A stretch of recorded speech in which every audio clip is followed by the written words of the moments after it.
Welcome to This Is Hers, the space where women share their real stories of trusting themselves, finding their voice, taking risks, and building the life on their own terms. I'm Yev, and today we are hearing from women who have moved industries and countries with intention, creativity, and courage. My guest today is Jasmine Linford, a founder of Coterie. Jasmine moved from London to Paris and created a community with curated events for ambitious women who want to connect with like-minded women and grow together. Hello, Jasmine. Hi, thank you for having me. It's a very nice I'm intro. happy to have you here. So let's start. For those meeting you for the first time, how would you introduce yourself? Well, I would like to introduce myself how you introduced me, but I'll probably do it a lot shorter. So yes, as you said, I'm Jasmine. I'm the founder of Coterie. It's a social club and platform that connects ambitious women in Paris. It's a business I launched last year, but it's something that I do alongside another business I have, which is brand identity and web design, where I'm also focused in hosting, supporting ambitious women in achieving their business goals through helping them tell their brand message and just helping them show up with confidence in their business. So you would say that these two businesses are aligned together and follow a similar goal now? Yeah, for sure. I mean, I've had people who have been branding clients attend Coterie events, and I've had people I've met through Coterie become clients as well. So there's definitely some synergy together. I started the branding business way before I ever had the idea of Coterie. I never really had a kind of clear vision of who that was going to serve initially, and it just slowly evolved into being mainly attracting women as clients. And I think that's just something that I've just become very passionate about over time. So Coterie has become a meaningful space for ambitious women in a very short time. What gap did you see and why did you feel compelled to fill it in? Yeah, so I started Coterie shortly after I arrived in Paris. But I actually initially had the idea of it before I moved to Paris. So I was living in London previously, and I was running my business solo. And I kind of missed having that level of camaraderie in terms of when you work in an office, you have peers and colleagues who are going through the same things as you and you can get feedback from them and ask for advice. But when you're working alone, you don't really have anyone going through similar challenges who you can have that interaction with. And so I felt personally a need to go and find that. And I attended networking events for people in a similar space as me, networking events that were focused just for women. And I found that one, they were either quite transactional in that I felt that people were there to sell their services rather than actually make connections. And then the ones that I did attend that were maybe more connection based, it wasn't really the kind of environment or vibe that felt aligned with me as a person. So then that's when I had this initial idea of maybe hosting a dinner party in a really beautiful space, specifically for women entrepreneurs, and creating a way to connect and have a beautiful moment at the same time without feeling like people are just there to have another client or way to make money from you, basically. But I never did it in London. I'm not sure why, I just never got around to it.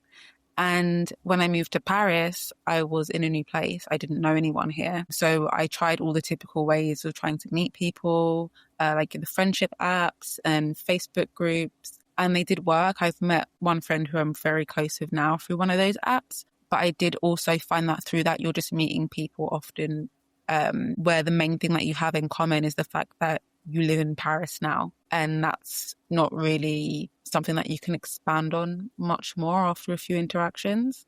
So that's when I thought back to this initial idea that I had back in London in terms of the dinner parties and addressing the need of wanting to meet like-minded women, and then specifically wanting to meet like-minded women now that I was in Paris and I didn't have any community at all. And that's when Coterie started. So initially it just started out as one dinner party. There was no grand vision of it becoming like a platform or a social club. It was literally, I walked past a restaurant that I thought looked like the perfect place. I made a reservation. I shared my idea on social media. I just said, hey, I'm Jasmine. I just arrived in Paris. I made this reservation. And if you're an ambitious woman and you want to join me, then join me. And that was last November. And people joined me. And then I did it each month from there. And then it's just kind of evolved since then.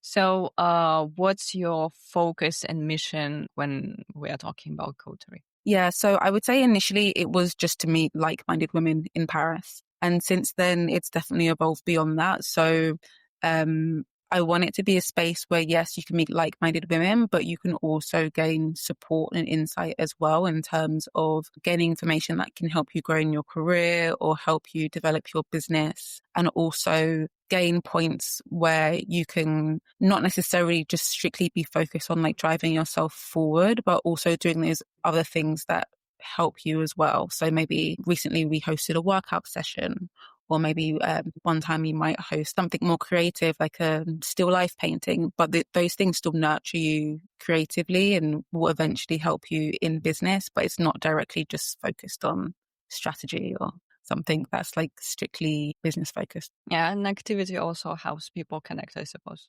Exactly. Okay, so let's rewind a bit. What was your first ambition growing up? I would say the first one that I can remember is I wanted to be a fashion designer because I was obsessed with fashion magazines. But then I realized that actually I didn't want to be a fashion designer. I wanted to work at a fashion magazine. And that was probably the ambition that lasted the longest when I was young. So I wanted to be in like Devil Wears Prada, this kind of environment, working for a big magazine. And yeah, that's what I went to university with, the idea that I would become a journalist. I studied sociology, so I wanted to have some kind of field of expertise that I could draw knowledge from in my writing. And yeah, it evolved over time. Eventually, I went from wanting to work in like magazines and editorial to wanting to work in content marketing. And then eventually I landed in content and marketing within tech. Right. So, when you were already interning in magazines, what did those early environments teach you? Um, so I did a few internships. I would say from the age of like 17 onwards.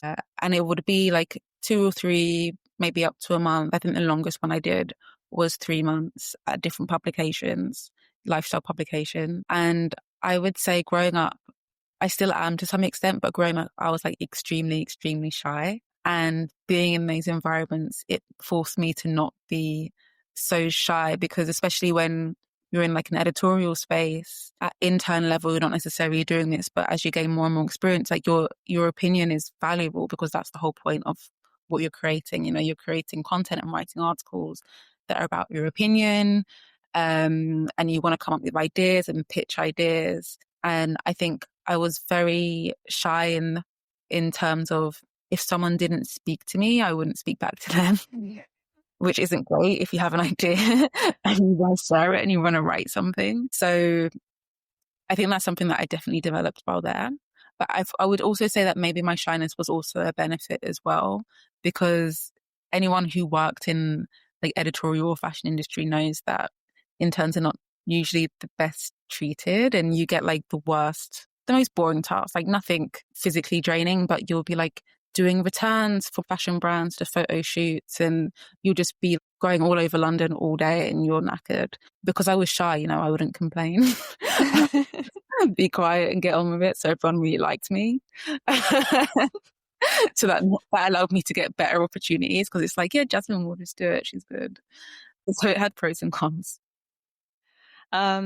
So your year abroad in Hong Kong, did it shift anything in how you saw yourself and the world, and how do you reflect on it? Yeah, so I did a year abroad as part of my degree. So I did 2 years in the UK, 1 year in Hong Kong where I studied journalism, and then another year back in the UK. And I would say that going to Hong Kong was like the highlight of my degree. I often ask myself, if I didn't do that year, would it have been worth it? And I'm not sure it would have. But in terms of living in Hong Kong itself, yeah, it was definitely an eye opener. So this was 10 years ago. I mean, Hong Kong is a bit different now, but at the time, um, there was a very, very big international community, specifically with people from like the UK, the US, Australia, English speaking countries. So it was quite easy for me to navigate and easy to fit into. But at the same time, the Hong Kong culture is really, really strong. So it was a comfortable exposure to something new. And I think it just really showed me like how many different ways of living life there is, because I've been in London my entire life. I think especially when I was going through this editorial phase, the only other place I would have imagined myself living is like New York. But then in Hong Kong, like you're exposed to so many different people from so many different countries who have so many different career goals and experiences. And it just made me really open to learning more about what was possible. And after that, I traveled a ton.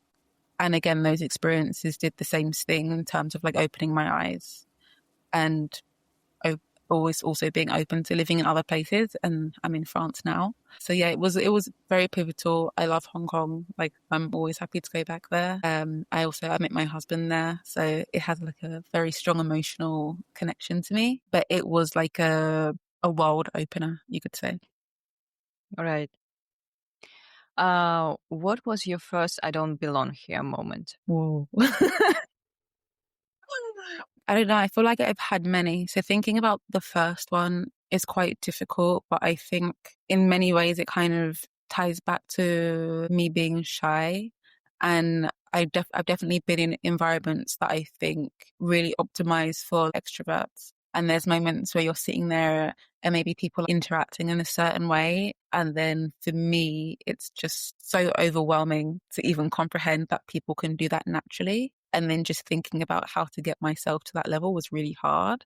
And I think my awareness and experiences with that has definitely been something that I fed into coterie as well. Like specifically for dinner parties, like thinking about how people are going to be seated next to each other and how easy it's going to be to strike up a conversation with the person next to them. Or maybe like curating experiences where the guest size is capped at a certain number, just because me personally, having been in rooms where feels like there's too many people that I feel like I have to interact with, it can just feel really, really stressful. Yeah, I can't think of a specific moment, but it would always be that theme of my personality doesn't match this environment. But you also leveraged it in a very nice way, because the level of curation of the events are fantastic.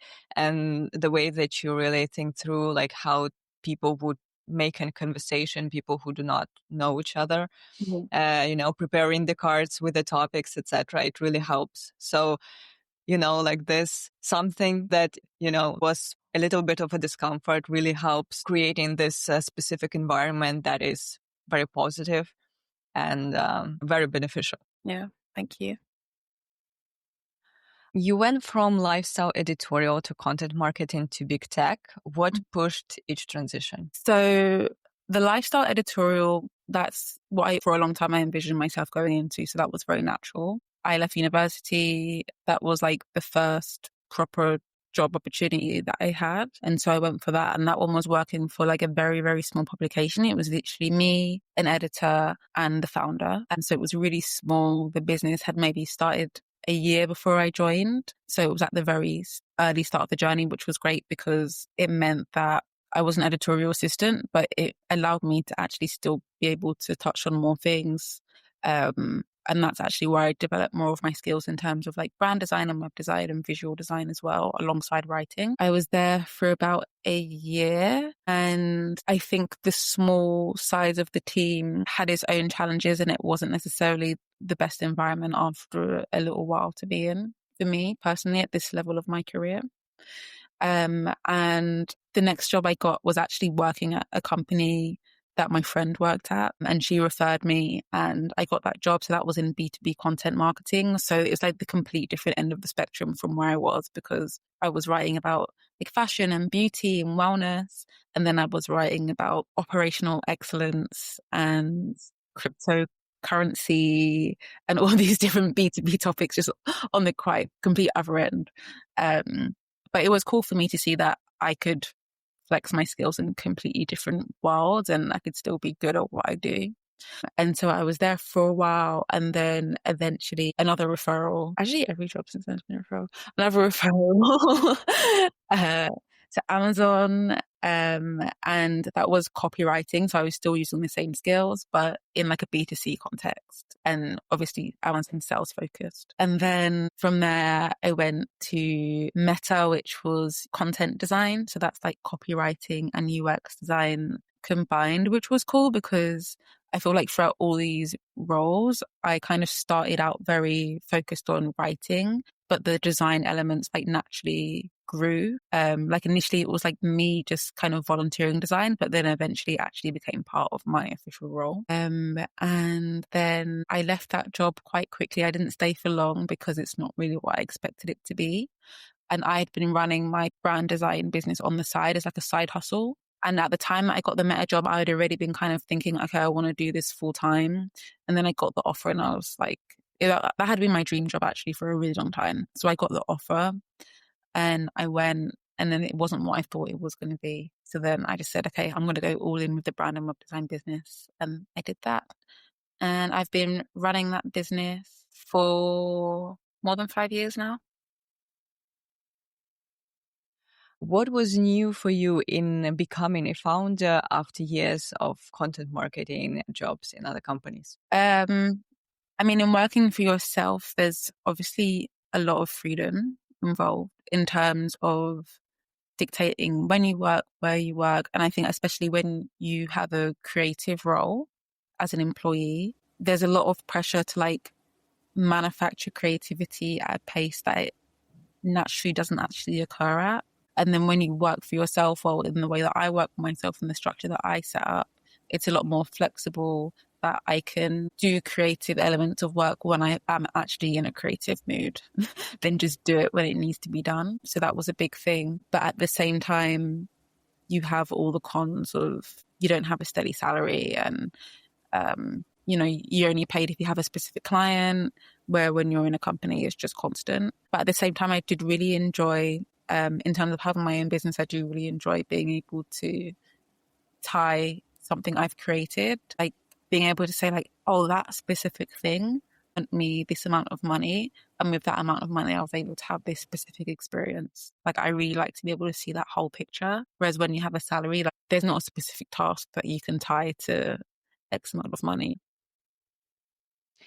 What was the moment when you recognized your side hustle being maybe the real thing? I would say it's really just a case of how much money you're making at a certain amount of time and whether you feel like if I was full time, I could match what I already have from my salaried job. And also just like a level of demand. Like when I got to a point where I feel like, oh, my job is in the way of doing this thing that I want to do. I had savings, like definitely there's like all the kind of boring things in terms of like, do I have enough savings? Realistically, how easy would it be for me to go back to work if I went back to work? And I think also giving yourself a timeline of like, if I quit my job and this doesn't work out, after how many months am I actually going to be like, okay, let me go back to where I was before and refigure things out, and not feeling mentally like that would be a failure, just accepting that that could be part of the process and it's just part of the risk that you're taking. Right. I like the angle that it wasn't completely a leap of faith, but it was like a calculation, assessment of the time that you see the demand and you see that it's absolutely feasible. Yeah, for sure. I'd been doing it for quite a while at that point and like gradually raising my prices more and more. And then when I felt confident in my own skills, that I could raise my prices to a point where it would match my salary or just match a number that I can live off. That's when I felt able to do it. It definitely wasn't just a random leap of faith decision at all, which I really wouldn't recommend doing that. What was a key decision that changed the trajectory of your life? Honestly, I would probably just say deciding to go to Hong Kong. I knew nothing about Hong Kong at all. And I just had a list of options of places that I could potentially do a year abroad. And I just felt like a natural draw to going there without any specific reason. And then I went there and yeah, I think, as I said earlier, it just opened up a lot for me mentally. Was there a moment you almost walked away from the goal or the path you wanted to go, and what kept you going? Yes. You know, when you're running a business like I'm doing, like a creative business, your income is client based. So there's occasionally times in the year where you have like a huge influx of client work and everything is very consistent. But at the same time, there's also periods where it's complete crickets and silence. And those are the moments when you really think like, what am I doing? Like, was this a good decision? Um, I think honestly, the thing that kept me going is luck in terms of when things feel like it's at a point where this is not working out. Something always just happens to come through with good timing. So there's not like a specific thing that I'm telling myself for a specific practice that I'm doing to keep me motivated. It's literally just the universe. And just someone else happening to need a service I offer at the right time. But I guess I do have some level of blind faith as well that something will come through at the right time. What did you have to unlearn to grow? I think there's one thing that I'm still in the process of unlearning, but I'm making progress on it, but I wouldn't say that I've completely unlearned it. It's to an extent, it's like perfectionism, but also the fear that someone else can't execute things in the way that I want them to be executed. So then that prevents me from like delegating tasks that someone else could likely do. And it would alleviate me quite a bit and allow me to like focus on other things and not even do more work, but just have more time to like rest. And that's something that I've been doing more and more over the last year or so in terms of finding people who I trust to do tasks, to allow me to show up better in other aspects of life and business. But it's a journey that I'm still on for sure.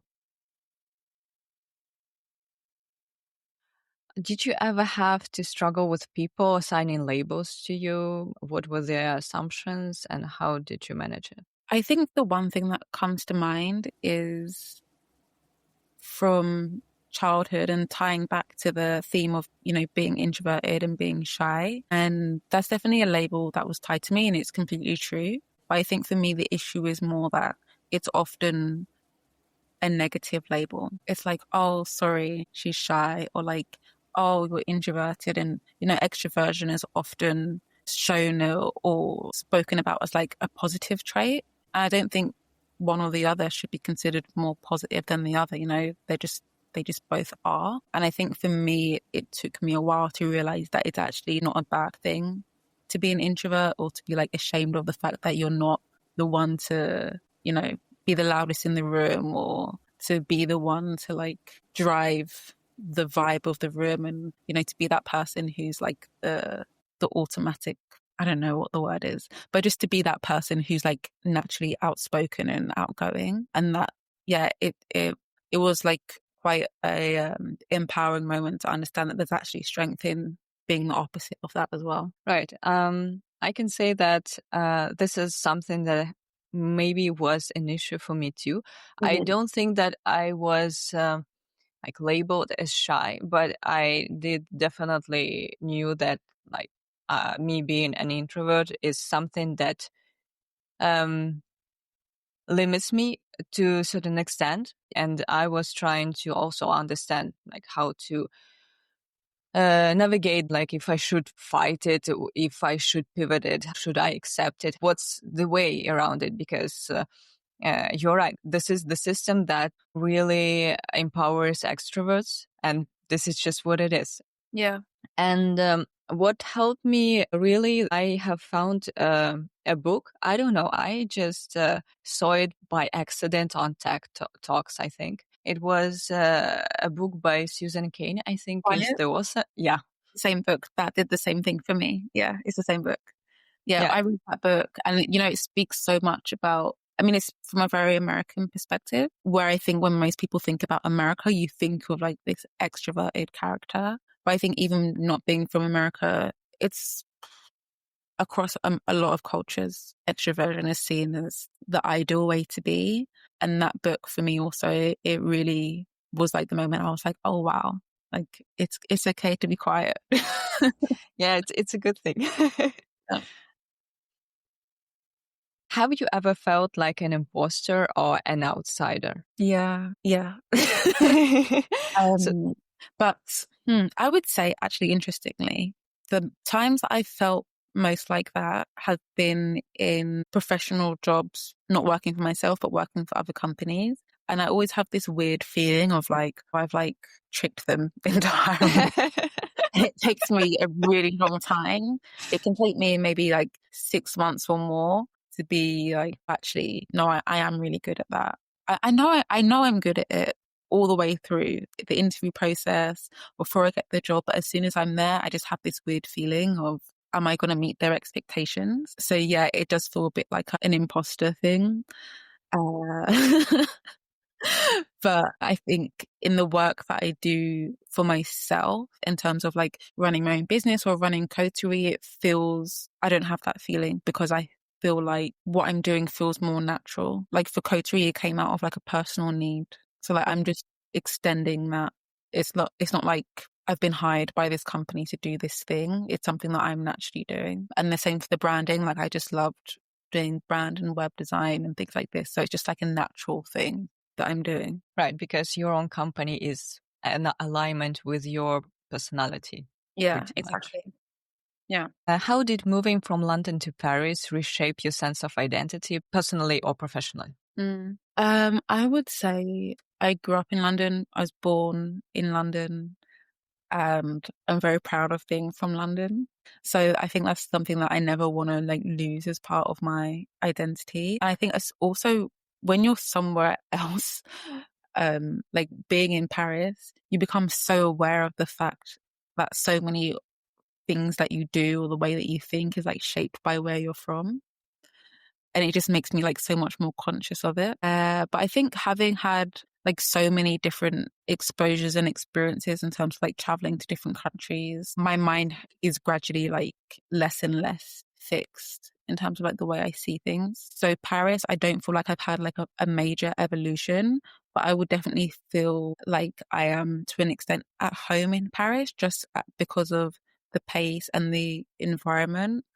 Like London is my home in terms of defining my story and like culturally, but in terms of like how I want to live my life, I feel like Paris is a much better match to that. So in certain ways, it's allowed me to bring out a bit more of myself because the pace is just different and it allows me to like reflect a bit more. And also being in this space that's completely different made me do things that I wouldn't have done in London. Like, as I said, I had the idea for something like coterie in London for a really long time, but I wasn't forced to do it until I was in a new environment and I actually had like a much stronger need for it. So it's just forced me to do more things and maybe bring out more of what was already there, but I just hadn't had the opportunity to discover it or bring it out more previously. I do feel strongly with this direction, searching for something that is contributing to your lifestyle, to your identity, Mm. rather than, coming to a new place and just like adjusting to a new place and losing your personality because you want to fit in. Yeah. Yeah. I mean, there's lots of aspects of like French and Parisian culture that I love, but there's also lots of aspects that come from being from the UK that I love as well. And I would never want to lose that just to fit in or just to feel like I'm more like palatable or something like this. Have there been moments when you feel pressure to be smaller, quieter, and more convenient? And how did you navigate? Well, I was really quiet.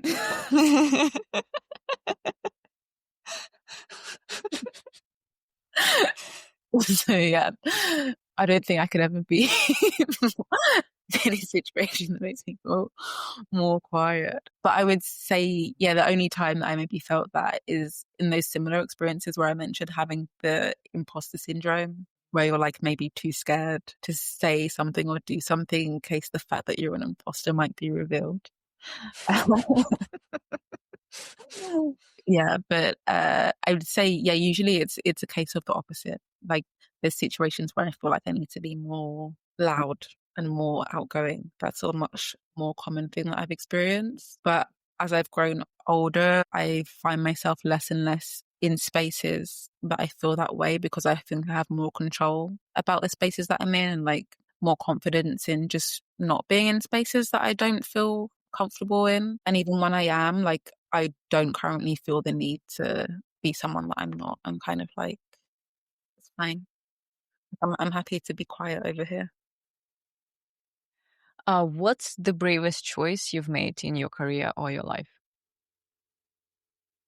I think the bravest choice is definitely choosing to quit what was essentially my dream job and a job at a very good company, very good, very financially stable company in order to do my own business. And then also, I mean, I feel like a lot of the things I do, they're not like completely sudden, you know, it's not like it's a decision that's come out of nowhere with no preparation and no leading up to it. So I've done things that maybe feel big from the outside, but it's taken me quite a long time to get to that stage where it feels comfortable. So yeah, like even like posting about coterie online, like some people say to me, oh, that's like insane, you know, meeting up with a bunch of people that you never met before. But I had already been meeting people like one on one, like gradually when it came to just inviting 16 people to meet, it didn't feel so much as a strange thing because I was already comfortable meeting strangers before. From the outset, it just seems like an insane thing to do.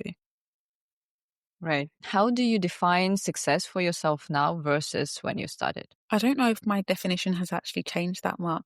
I think when I was in the phase of wanting to work in editorial and wanting to be in like a fashion magazine, I really was in love with this specific kind of lifestyle, this kind of glamorous um, lifestyle of, you know, running around a big major city and then also having your words shared with people and like seeing your impact in like newspapers or magazines and creating something tangible that like a lot of other people could read and experience and being appreciated for that. And I think if I'm honest, the only thing that has really changed is maybe just the method that that's achieved in. Like I really like to create things and I like to create things that create impact for other people. And I think throughout the years, I've just found different formats to do that. How do you make decisions when you don't know how things will turn out? I leave them to the last minute.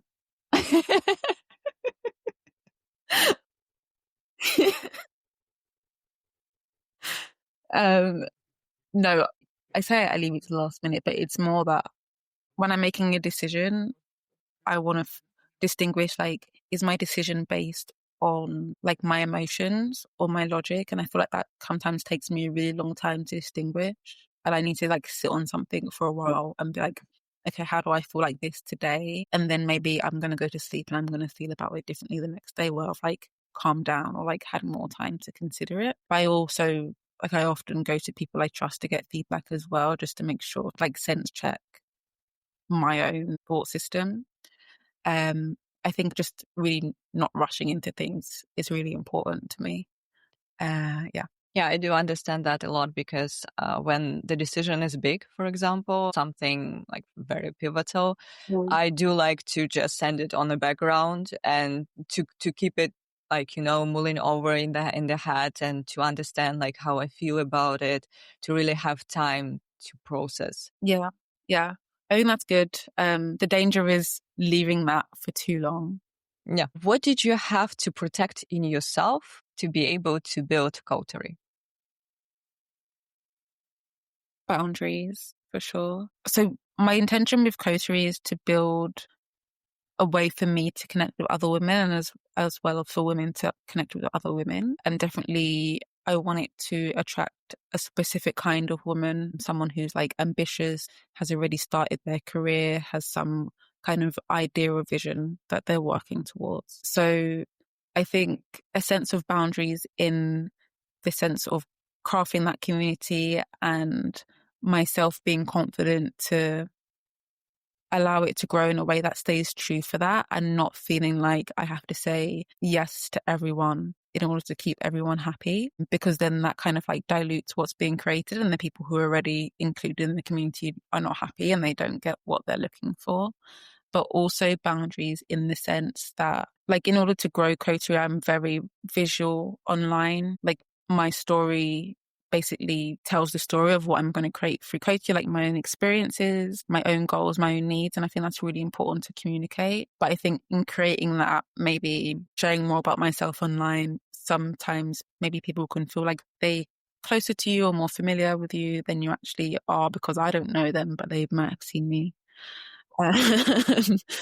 And I think just knowing that in building community, it doesn't mean that you have to give up so much of yourself. Like you can still set your own boundaries in terms of like what's acceptable for me, what and like how you. I don't know if this makes any sense. You don't have to like give all of yourself in order to build a community. Like you can still protect yourself at the same time. Yeah, absolutely. Have you developed any rituals around community building or creativity? I wouldn't say, I don't know if rituals is the right word.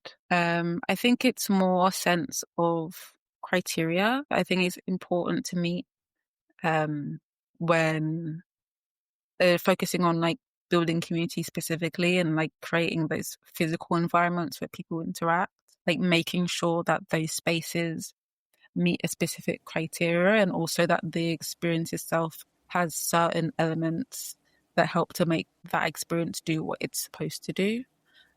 So, for example, in finding a space, I always want our gatherings to take place somewhere that's very beautiful and also somewhere that's private, because I think it makes a really big impact when you're meeting a new group of people, but that space that you're all in is for this specific group. So you know that everyone in there is there for the same purpose. And it's like, you come off the street where, like, yes, you could approach someone and like strike up a conversation with them, but you don't know how they're going to react to you.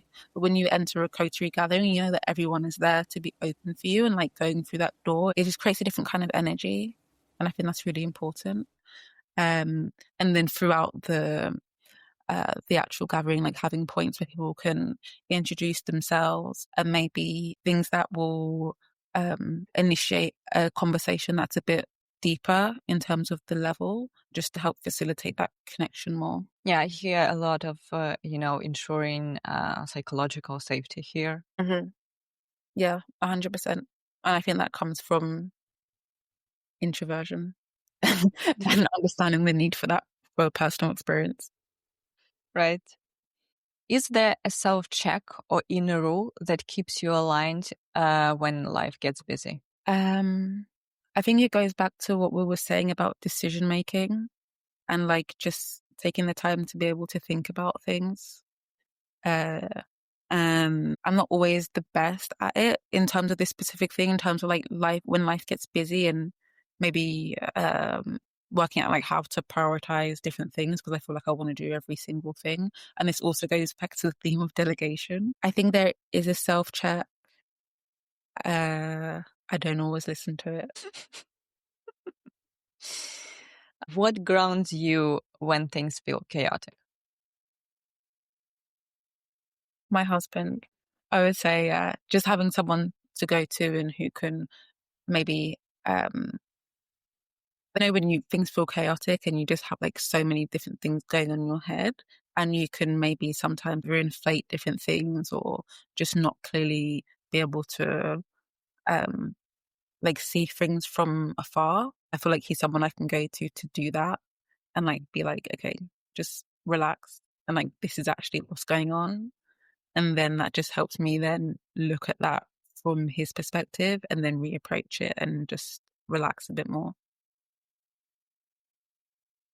How do you recharge? Are there any personal habits that you swear by? I think, yeah, one of the best things about being in Paris is that it's very easy to just walk around the entire city and just have like a day where you're just surrounded, by like beautiful buildings and beautiful things.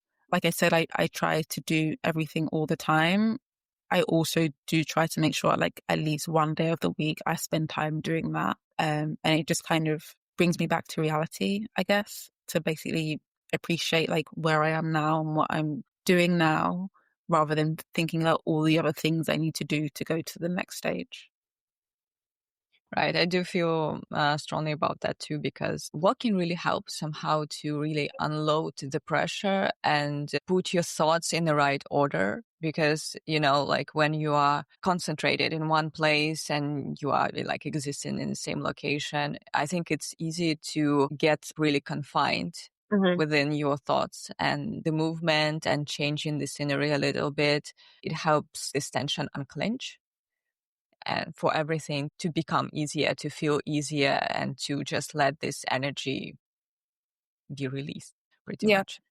Yeah. And it's not to say that in those moments I'm not also thinking about the work that I'm doing or things I need to do. It allows you to think about it clearer because in that moment you can't actually do the work.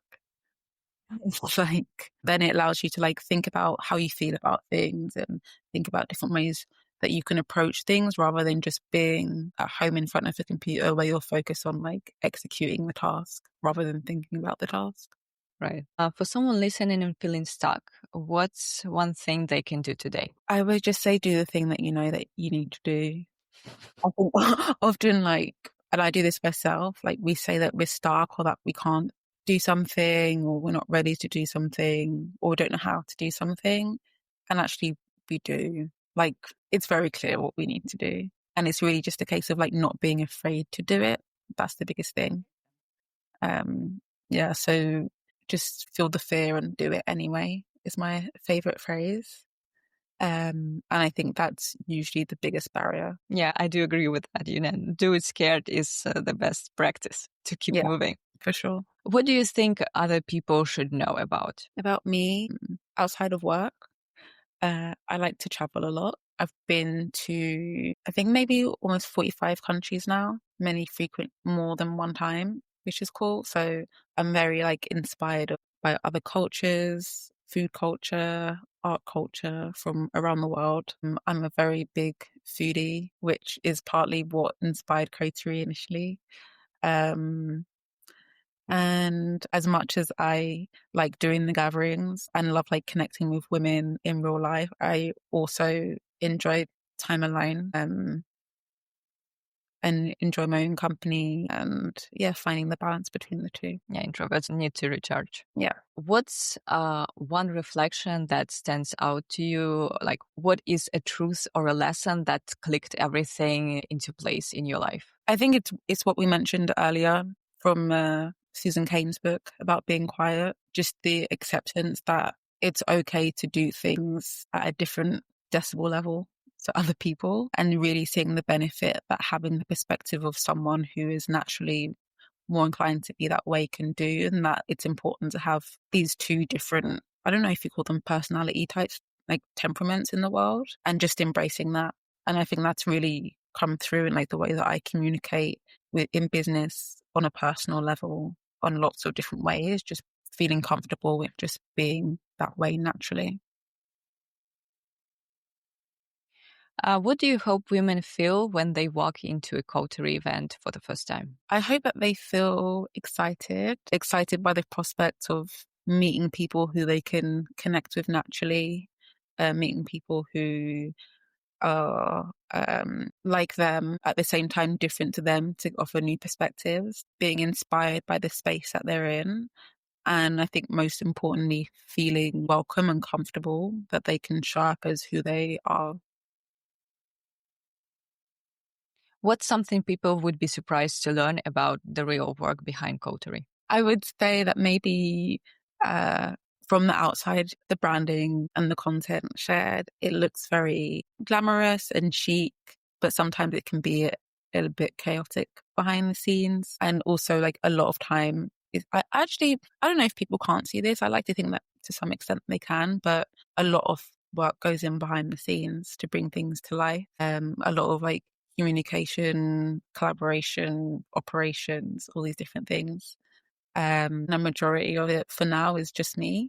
Hopefully more people in the future. Yeah. When we were arranging this recording, I was actually thinking about you have an event this day. I wonder how she's doing it. Yeah, I did most of my prep yesterday, so we're Yeah. good. What's the next chapter you are stepping into and how are you feeling about it? I think the next chapter is just really leaning a bit more into coterie, a lot more into coterie, I should say, and being louder, which is ironic considering everything we said, but being maybe not louder is the word, but being more Visible? yeah, more visible in terms of what's being built and not being afraid of sharing that information and yeah, just going for it basically. Well, honestly, I think you're doing so well with promoting coterie and telling your story. I do enjoy your videos. I'm envious a little bit because I do not do this, and I wish I will find my way to also position social profiles the right way. And I love how you connect like your personal profile and coterie profile, and the things reinforce each other. I think it's a great system. And, your videos look like you are doing it with such ease, with a very appropriate amount of effort. And this is why, this feeling also contributes to like how the events feel, to the vibe of coterie, that it's very, chill, it's glamorous, but it's calm, it's easy. Thank you. That's exactly what I want to create. Like you said, it's glamorous, but also easy, to the point where you don't feel uncomfortable, but where you can also feel good, about being in a space that like uplifts you and makes you feel like good about yourself and where you are in life at the same time. Right. Where can people connect with you or your work? So the best place to learn more about coterie in general is the website, but to stay up to date with all the regular events and gatherings that were happening and everything that's being rolled out in terms of the platform, I would say go to the Instagram, post quite regularly there. And for me personally, I'm on TikTok where I share a bit more about myself as a founder, and LinkedIn if you want to connect. I will share all the links. Who would be the woman you'd love to hear on This Is Hers, and why? There's so many different women. So there's someone actually, she's very big. So if you get her, I would be tuned in. Tracy Ellis Ross. She is an American actress, but it's not necessarily that I'm like interested in her career or like following this kind of path. But I really admire her philosophy on life, on like being a woman and being like assured about like who you are and what you want for yourself and pursuing that. I always find her really inspiring to listen to. Thank you. And thank you for sharing your story with such honesty and clarity. I know it will land deeply with women who are reinventing themselves, questioning their next step, and trying to build that doesn't exist yet. So your journey shows that everything is possible with making the choices that is right to you. Definitely. Thank you for being here. Thank you. Thank you for having me. If you enjoyed today's episode, please follow This Is Hers on Spotify, Apple Podcasts, YouTube, or our social accounts. And also, please leave a comment. It helps us reach more people who need to hear these stories.